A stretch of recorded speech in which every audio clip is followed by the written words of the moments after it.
one, we want to match the distribution type to the appropriate graph. So we want to try and identify what types we've got. So in the first example here in the upper left-hand corner, we see that this particular graph is actually pretty even across the top. So we're going to call this one a uniform distribution. Okay. If we look just to the right here in the upper right-hand corner, we see that this particular graph does this. Okay. And so it actually has an average that's in this area, and so this is actually skewed.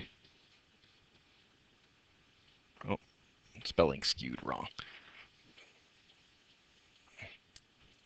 This has a slight curve. Okay, so this is actually skewed. In this case, it's slightly skewed to the right.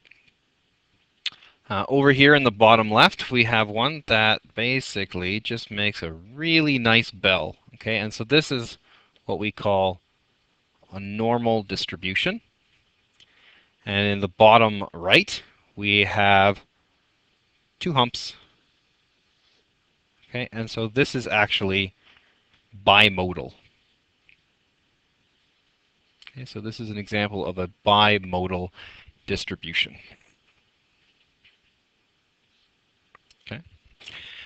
If we continue on and we look here at example number 2, how would you describe the following distribution? So, obviously, right off the bat, you notice there's no graph that's there. Okay, but what we can do is we can actually make a graph. Okay, we've got 4, 8, 3, 4, 8, 2. So if we want to figure out the frequency, and we look at the frequency being 4, 8, 3, 4, 8, 2, kind of starts here, and it goes up, and then it goes down, and then it goes up, and then it goes down. Okay, well, this example is clearly bimodal. Okay, so there we got a bimodal distribution. Okay, if we look at example B, we have class intervals of height, and we've got their tally chart, ranging from 100 centimeters all the way up to 210 centimeters. Okay, if we graph this, just very simply, forms a graph that looks like that. And if you turn your head slightly to the right and look at it on the side, you'll notice that this is actually a pretty normal distribution. Okay, it's kind of got that bell curve look. Okay, so that's a normal distribution. Again, if you go to option C, you'll notice here we've got our marked distributions. Okay, again, probably important to note that the range here goes anywhere from 2 to 4. Okay, and so we end up having a line that kind of does this. Okay, and so this is actually pretty uniform. So not uniform. This one is a bimodal curve or bimodal distribution. Okay.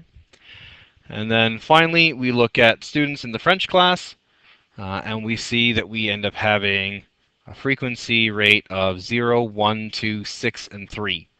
So if you were to graph this, okay, it would look something like this. 0, 1, 2, 6, and 3. Okay, so this is actually skewed.